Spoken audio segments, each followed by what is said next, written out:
My name is James Franco, and I'm just an ordinary office worker. My life is pretty boring, just going back and forth between work and home every day with nothing special to talk about.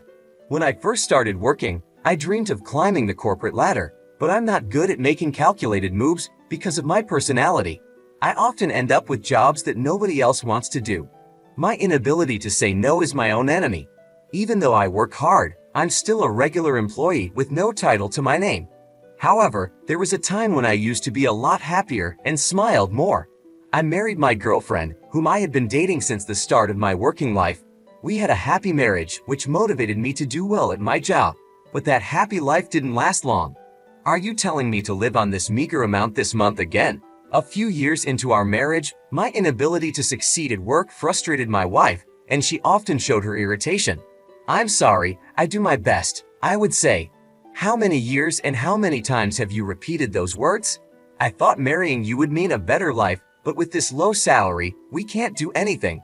I'm fed up. My wife Rachel has always loved spending money on herself, from beauty treatments and cosmetics to nails, hair salons and clothes. She was happiest when keeping herself beautiful.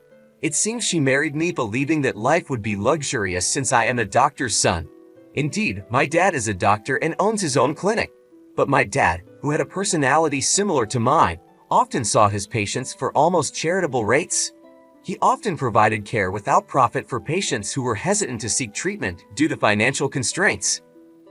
People can pay back when they recall it in the future as long as they are alive to do so. Money can't be made if you're not alive, my dad used to say. Because of this, despite being a doctor's family, we never lived a wealthy life. Of course, as a child, I never felt unhappy or questioned our way of living. I'm still proud of my dad to this day. However, Rachel decided to marry me because she thought being a doctor's son meant wealth, without knowing the real story. So our life turned out very different from what she had planned. A few years later, Rachel said, "I've had enough. If this is all we can do, there's no point in being with you. Let's get a divorce." A divorce? Hold on, please, I pleaded. How many years do you think I've waited? I age just as much as you do. I need to redo my life while I still can. I definitely don't want to be a low-income wife like you for the rest of my life. With those harsh words, Rachel left, leaving only the divorce papers behind. I was mad at myself for not realizing Rachel's true nature and for not being able to prove her wrong with my job performance. 6 years have passed since then. I threw myself into work to heal the emotional wounds, but being not savvy, I still couldn't achieve outstanding performance at work, remaining a regular employee. If this continues, what Rachel said would turn out to be true.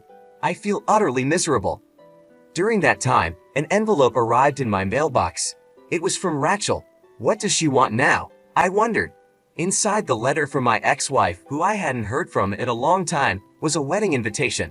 It seems Rachel is remarrying someone else. Why would my ex-wife send me an invitation? I thought. As I looked at the postcard, puzzled, I noticed a familiar chapel name written on it. This place, isn't it a super luxurious hotel?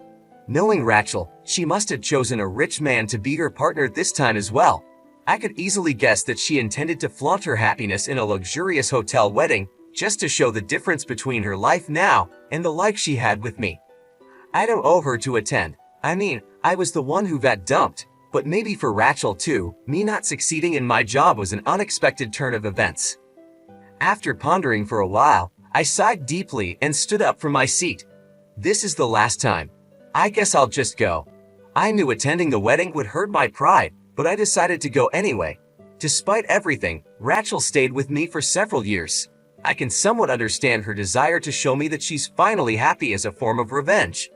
From an outsider's perspective, she might seem too kind-hearted. On the day of the wedding, the weather was perfect. I arrived a bit earlier than planned and, while sipping my coffee in the lounge, stared blankly out the window. It was her second wedding, so I recognized a few of Rachel's friends who I had met before. Unexpectedly, I overheard a conversation from the seat next to me. Rachel did an amazing job to get this wedding, didn't she? One person said. Yeah, it's in a luxury hotel this time. It's a level up from the first one, another replied. She used to complain that her first husband was a doctor's son, but when she found out he was just an ordinary office worker without money, it was really unexpected, wasn't it? Hearing them talk without realizing I was there, I felt a sharp pain in my heart. So Rachel never really liked me for who I was. I realized it when we got divorced, but hearing it from someone else made it even harder. Before she divorced her first husband, she had already set her sights on her current husband. They continued, "Really well done, Rachel. Well calculated." I couldn't believe my ears. So, Rachel was already in a relationship with her current partner before she even divorced me. My pride was shattered to pieces. She looked down on me so much, but she was the one cheating. I started to regret even being there. Trying to maintain my composure, I took another sip of my coffee, but my hand was shaking. Rachel appeared in front of me, all prepared to move to the bridal room. "You really came. You're really a good person, right?" she said, sneering at me. Trying to hold back my anger, I responded, "Well, consider it my last duty. Glad you could find happiness." I forced a smile. Not liking my attitude, Rachel continued to belittle me. "Isn't it wonderful? It's incomparable to the time with you. Here's a share of happiness for the poor bachelor. Be grateful, will you?" She laughed sarcastically. Just then, a refreshing-looking man spoke to her from behind. It was the groom, her new husband. "Rachel, it seems like the relatives have gathered. Let's hurry to the bridal room." Her husband Scott glanced at me briefly and gave a slight nod. I nodded back reflexively. Perhaps the groom didn't know Rachel had invited her ex-husband to the wedding. "There's still some time before the ceremony, so please make yourself comfortable," Scott said with a pleasant smile as they were about to pass by me. At that moment, an older man following the groom spoke to me. "Excuse me for asking, but may I have your name?" "Dad, what's wrong?" Scott asked. Nothing, just curious," the older man replied. Feeling uneasy under the groom's dad's serious gaze, I responded, "My name is James Franco." "Franco? Is your father a doctor by any chance?" The groom's dad suddenly seemed frantic. Staggering a bit under his intense presence, I nodded. Immediately, the color drained from his face, and he raised his voice. "Scott, the wedding is off right now." "What? What are you talking about, Dad?" Scott exclaimed. Caught off guard by this unexpected turn of events, I hurriedly stood up from my seat. "No, I didn't do anything," I said, still in a state of panic. The groom's dad began to prostrate himself at my feet. People around the venue started to murmur and stir. "Dad, what are you doing?" "No, really, what?" Scott urged his dad to lift his head, but he stayed bowed down, pressing his forehead to the floor. I was completely lost and had no idea what was going on. Rachel, caught in this embarrassing situation, turned red with anger and started to lash out. "Can we just talk about this? Lift your head, please," I said, trying to calm the situation. I persuaded the groom's dad to lift his head, and he began to plead for forgiveness, tears in his eyes. "I'm begging for your forgiveness. I've been unfaithful to Dr. Franco," he said. It seemed that the groom's dad, Gary, had some past connection with my dad. To understand the truth, I listened intently to Gary's words as he began to speak hesitantly. Gary was a fellow doctor like my dad. The story dates back to my early childhood when Gary was still a trainee doctor at the hospital where my dad had just started his own medical practice. My dad was known for his skills at a well-known university hospital. Gary, who was a student at the Associated Medical School, looked up to him. He volunteered to train at my dad's hospital and learn various techniques. One day, Gary's wife gave birth, but the baby was found to have a serious heart defect. The heart surgery needed was risky, and the chances of survival were slim, which made the other doctors hesitant to perform the operation. Desperate, Gary consulted my dad. My dad agreed to help and successfully performed the heart surgery, saving the baby's life. However, the medical expenses for the baby's condition were very high. Gary, being a trainee doctor at the time, couldn't afford to pay it all at once. With tears streaming down his face, he bowed deeply and asked my dad if he could repay the amount in installments. My dad just laughed and shook his head. "Someday, when you become a great doctor and have the time to remember me, come back and repay me then. I guarantee you'll definitely become a great doctor," he said, to keep Gary from feeling too pressured. Sometime after, Gary was sent abroad to study medicine and didn't return to the States for several years. Despite this, he never forgot his promise to my dad and continued to save money for the repayment. However, by the time he came back to the States, my dad's hospital was no longer there. The contact information had changed and they had lost touch. Not being able to repay the money had always weighed heavily on his heart, and he had lived all those years without being able to do anything about it. Today, he happened to see me at the hotel and was shocked. He said I looked just like my dad used to. "I'm truly sorry. Please, I'm begging you, let me meet your dad in person and apologize to him," he said, feeling Gary's intense emotions. I responded calmly, "That sounds just like my dad, but he passed away 5 years ago from cancer." Hearing the news, Gary stood there in a daze. "No way," he whispered, shocked. "Yes," I said softly, "he passed away just like that." Until then, he had been moving from one clinic to another.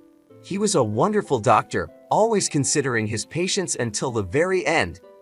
Kneeling on the floor, Gary broke down in tears. "Dad, this isn't the place," Scott said, trying to calm his father. "That scar on your chest, that's proof that Dr. Franco saved your life." Scott seemed to lose his words. He looked at me, then back at his father, confused and emotional. "You're able to have a wedding ceremony and be here today all thanks to Dr. Franco," Gary said, his voice shaking. He bowed to me again. "I want to repay all the kindness I couldn't repay to your dad. Please, let me do something." I quickly lifted Gary's face and extended my hand to help him stand up. "Mr. Gary, I'm really happy. Just remembering my dad is enough for me. The life my dad saved is now able to celebrate such a wonderful day like today. Being able to see the proof of my dad's existence makes me happy. I'm sure my dad would be happy too." Hearing my words, Gary started crying out loud again. The onlookers began to cheer and applaud, moved by the emotional scene. Rachel was the only one glaring at me with a look of fury. As the time for the ceremony drew near, I stood to the side, watching the event unfold. I couldn't help but reflect on the day's surprising turn of events. Scott and Rachel continued with their preparations, but there was a noticeable tension in the air. Gary stayed close to me, his eyes red from crying. "I'm so sorry for everything. Your dad was a great man, and I failed him by not finding him sooner," he said, his voice still shaking. "Mr. Gary," I said, placing a hand on his shoulder, "you didn't fail him. My dad helped you because he believed in kindness and compassion. He wouldn't want you to feel this way. Just knowing that you remember him and are grateful is enough."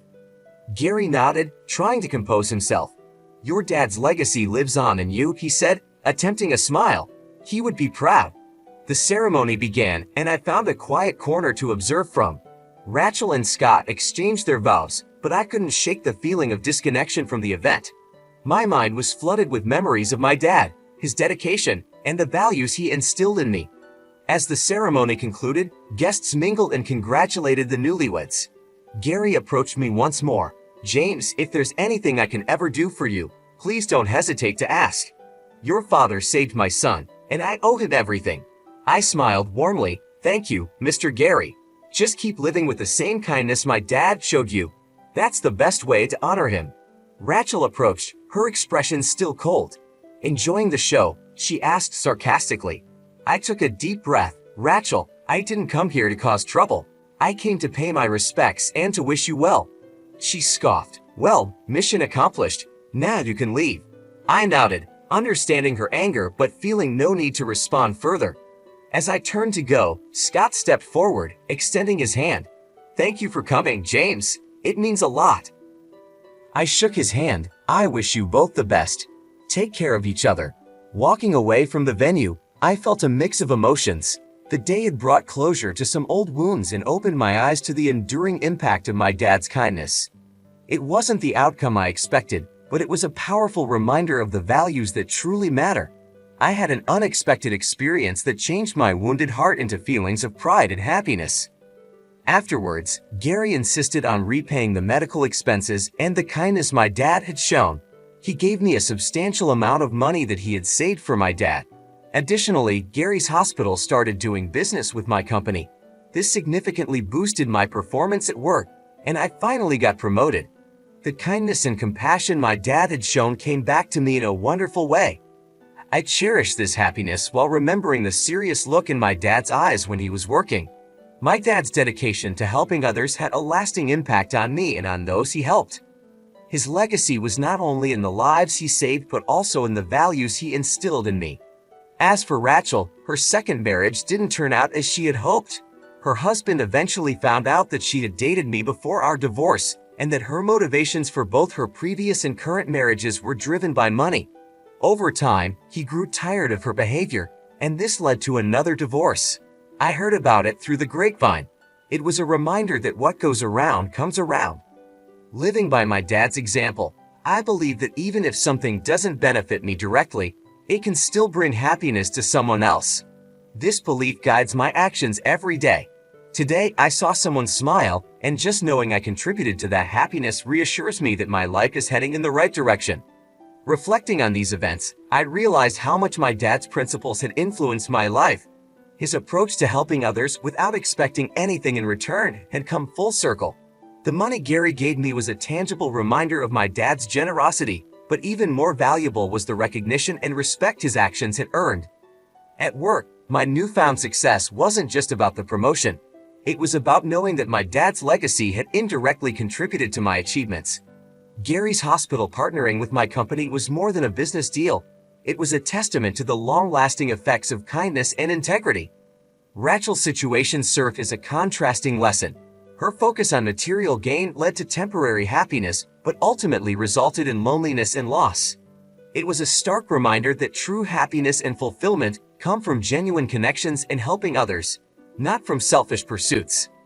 Every day, I strive to live by the values my dad taught me. I take pride in helping others, knowing that even small acts of kindness can have a profound impact. Seeing the smiles of those I help is more rewarding than any material gain. It reassures me that I am on the right path, one that my dad would be proud of. My journey from a wounded heart to a place of pride and happiness has been shaped by the lessons my dad imparted. His life was a beacon of compassion and selflessness, and I aim to follow in his footsteps. The unexpected twists and turns have only reinforced my belief in the power of kindness. As I move forward, I carry with me the memories of my dad's dedication and the impact he had on others. His legacy lives on not just in me but in everyone who experienced his kindness. Each day is an opportunity to honor his memory by continuing to spread happiness and support to those around me. In conclusion, the experience with Gary and the changes in my life have shown me the importance of living with integrity and compassion.